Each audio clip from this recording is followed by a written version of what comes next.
But still a lot of people are stuck with this black people are inferior mentality. But nowadays they're not just comparing them to, apes and monkeys and gorillas or whatever.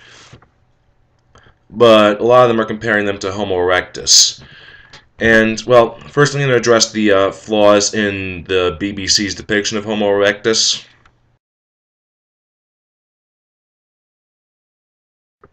Well, for one, Homo erectus and Homo sapiens are not coexisting, as I explained earlier. However, I believe this documentary was made before they figured that out, so I'm not going to harp on them for that.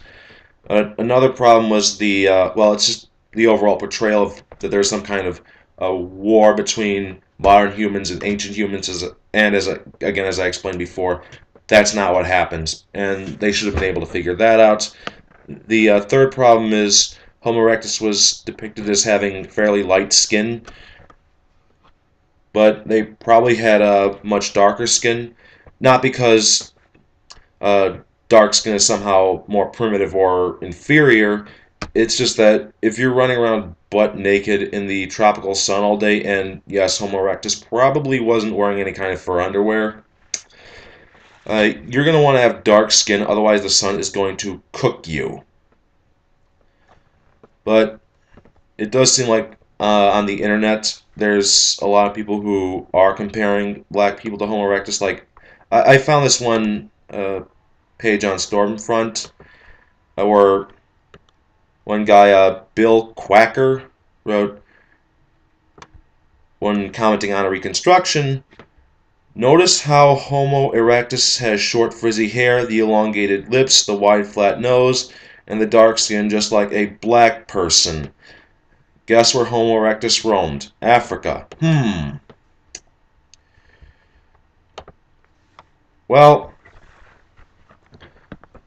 looking at some reconstructions of Homo erectus, I can kind of see why people associate them with black people. Because like one time I was even talking to this one crazy Vietnamese Asian supremacist chick, and she was saying things like, black people are the proof that Homo erectus is still alive. And I can kind of see why some people would draw those conclusions looking at some reconstructions of them, but it's because they're literally only looking at them skin deep. Here's what I mean.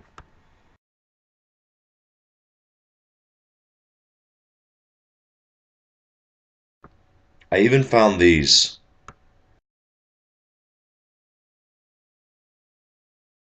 It's because they were reconstructed as having dark skin, which, as I explained earlier, given the environment they were living in, is a pretty reasonable assumption.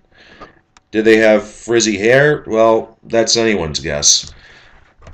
But as for the lip comment that Bill Quacker guy left, it's not that black people usually have wide lips. They usually just have big lips. So do a little fact check, dumbass.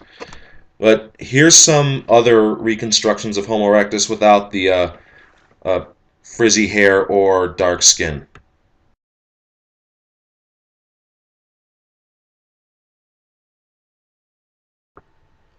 Obviously, they don't look anything more like black people than they do any other race of people on Earth. So the resemblance that the races see is entirely superficial. So no, black people are not closer to Homo erectus, and their ancestors didn't interbreed with Homo erectus. The only people on Earth who might have some erectus DNA are the Australian Aboriginals and the Melanesians, but that's because Homo erectus might have interbred with the Denisovans, and 4 to 6% of Australian Aboriginal and Melanesian ancestry comes from the Denisovans. So it would probably be like less than 1% of their DNA if it was even there in the first place. So really, there just is absolutely no kind of scientific justification for any kind of racism at all.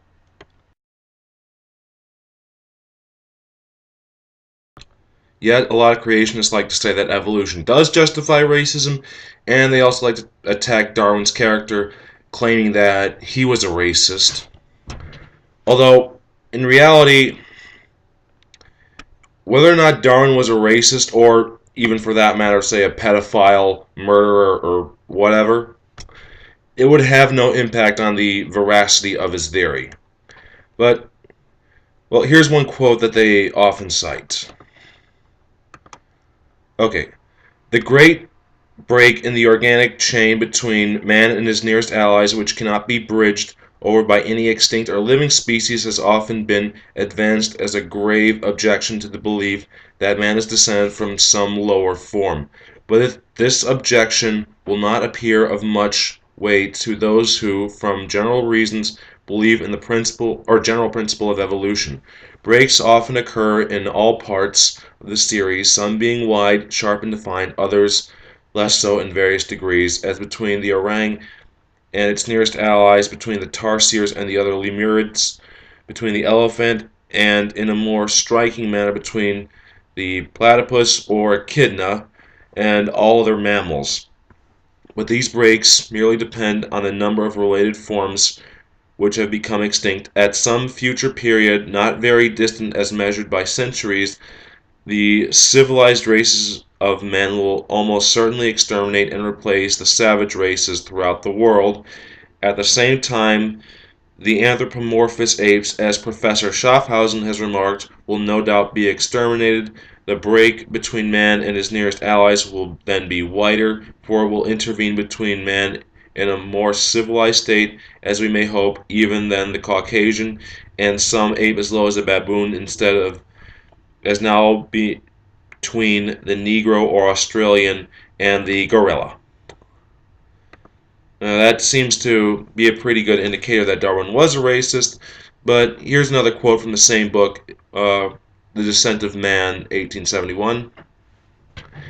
As man advances in civilization and small tribes are united into larger communities, the simplest reason would tell each individual that he ought to extend his social instincts and sympathies to all the members of the same nation, though personally unknown to him. This point being once reached, there is only an artificial barrier to prevent his sympathies extending to the men of all nations and races. If indeed such men are separated from him by great differences in appearance or habits, experience unfortunately shows us how long it will be before we look at them as our fellow creatures. Are these quotes contradictory? Well, I don't think so. Let's look back at the first one. Specifically this part. At some future period, not very distant as measured by centuries, the civilized races of men will almost certainly exterminate and replace the savage races throughout the world. At the same time, the anthropomorphous apes, as Professor Schaffhausen has remarked, will no doubt be exterminated. Yeah, he cited Professor Schaffhausen. That was Schaffhausen's views, not necessarily his. He wasn't describing his attitude towards the issue of, racism, imperialism, and things like that. He was describing the attitude that a lot of the people of his time took towards the issue. Because in the second quote I read, he made his position on the topic clear. Yet, still, some people try to insist that Darwin inspired a lot of, the horrors of, the late 19th and early 20th century. Some say he was responsible for the eugenics movement, and I know Ben Stein, when he made that quote-unquote documentary Expelled, he talked about how Darwin inspired the Holocaust, although he actually also said that he spent 2 years researching the topic. Well, if he did that, a simple Google search would have showed him that Hitler actually banned Charles Darwin's books from being circulated in Nazi Germany.